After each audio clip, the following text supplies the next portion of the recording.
more than 3 months.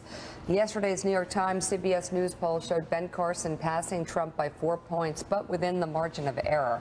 Carson's support is up 5 points since earlier this month, while Trump is down 5 points. But the poll also showed that the vast majority of primary voters are not firm in their choice. 71% say it's too early to make up their minds. So if you're looking at this number, Nicole, you're happy. You're like jabs people, and you go, you know what? We could end up with actually 78% of the vote. Yes. Add it up.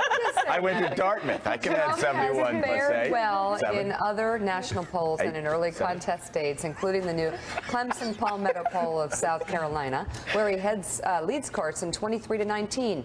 But in the 4 most recent telephone surveys of Iowa, Trump is trailing Carson badly. Last night, Trump returned to the Hawkeye State for the first time since his polling dip. And you know how we talk about joy? Yeah. Just the joy of the fight? Yeah. Trump delivered some tough love. With joy. From the time I announced, I've been at the top of the polls, almost at the top. You know, we're doing well. Iowa, will you get your numbers up, please? Hey.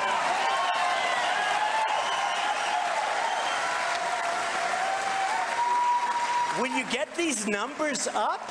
I am a great Christian, and I am. I am. Remember that. And I do well with the evangelicals. But the evangelicals left me down a little bit this last month. I don't know what I did.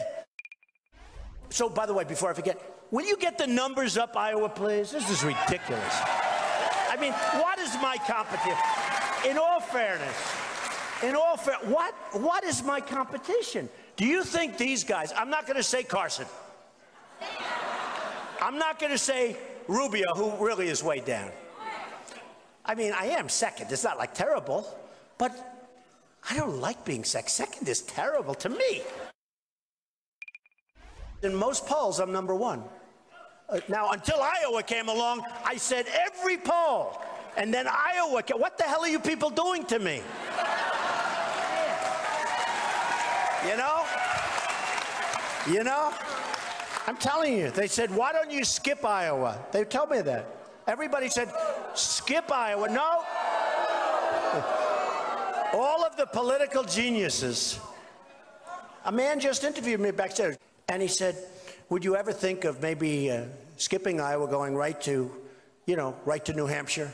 I said, I can't do that, because I have such an unbelievable relationship with the people from Iowa that I think we're going to win. I really do. I believe it. I believe it. You know, I hate to say it, but the last long number of elections on the Republican circuit, the person that won Iowa did not get the nomination, okay? I want to take away some of your mustard. Do you understand that? So could we do, and please do me a favor, let me win Iowa, and then I'm going to win. I'm going to win. I'm telling you. I want to tell you, will you, I refuse to say, get your asses in gear. I will not say that. I will not say it. I will not say it, because I don't want to use anything that's even a little bit off. So will you please do me a favor and work with my people and go out on February 1st and vote and give us a victory? And if I win Iowa, we're going to run the whole table. Okay. But then he says, if I don't, I'm never going to talk to you again. Yeah. We were around this table howling at what was going on. This really is the secret to Donald Trump. Everybody's like, oh, he's going to be angry. No, that may have been his best speech ever. I mean, it was hilarious, but it was also, you know what it also showed? It showed he's a winner. He wants to be in first place, and when he gets knocked down, he's not going to sit and whine about it. He's going to go, okay. Well, that was the question with these polls. How's he going to respond? Oh, my God. Is he going to be a different candidate? That's how he responded, right? It's over. I mean, when you're yelling, can you imagine, not just in this cycle, but any cycle previous, any presidential election, a presidential candidate yelling, basically giving a locker room speech to the Iowa voters, telling them to get off their rear ends, screaming, what the hell is wrong with you people? Challenging the voters and say, hey, listen, I don't want to bring this up, but you all have made yourself irrelevant, and you're going to do it again. If you want to pick a winner, I'm here. It's well, when you Nicole, think about your dad had to love that speech. Well, you know, what I love about Trump is he sort of takes that third rail. You know, candidates are sort of taught not to, you know, that looks a little self-involved to talk about your own poll numbers, that you're really not supposed to get up there and sound like Dick Morris. You know, you're supposed to get up there and sound like Ronald Reagan. But, you know, he's sort of out poll-mastered all the campaign. I mean, I can't imagine being his pollster. What do you do? I mean, he is the master of his own polls. And I think that's what people love. People wonder what happens behind the scenes in politics. Trump removes all the mystery. I mean, this is what they do. This is what they do, and he brings it all out front. Yeah. And John Hyam, I got to tell you, that for me, as a Republican voter, was Trump actually at his best. Because, you know, this is a character test. And you're trying to figure out the character of the person who's going to be president of the United States.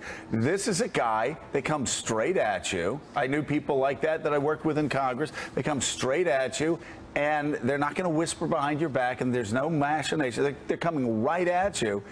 And I've never heard a speech like that before in Iowa. And I know we're sounding effusive about a guy coming in second place, but that's the genius of Donald Trump. Instead of Jeb Bush saying, I got better things to do if you people don't vote for me, Donald Trump's in there fighting and laughing and smiling and saying, hey, vote for me or you're a loser. It's not a reflection on me. It's a reflection on you.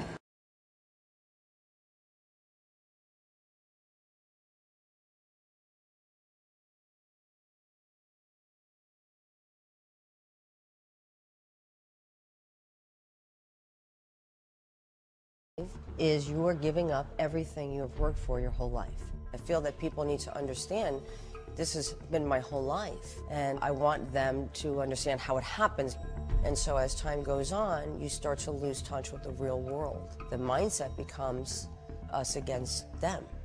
Being critical of Tom Cruise is being critical of Scientology itself. You are evil.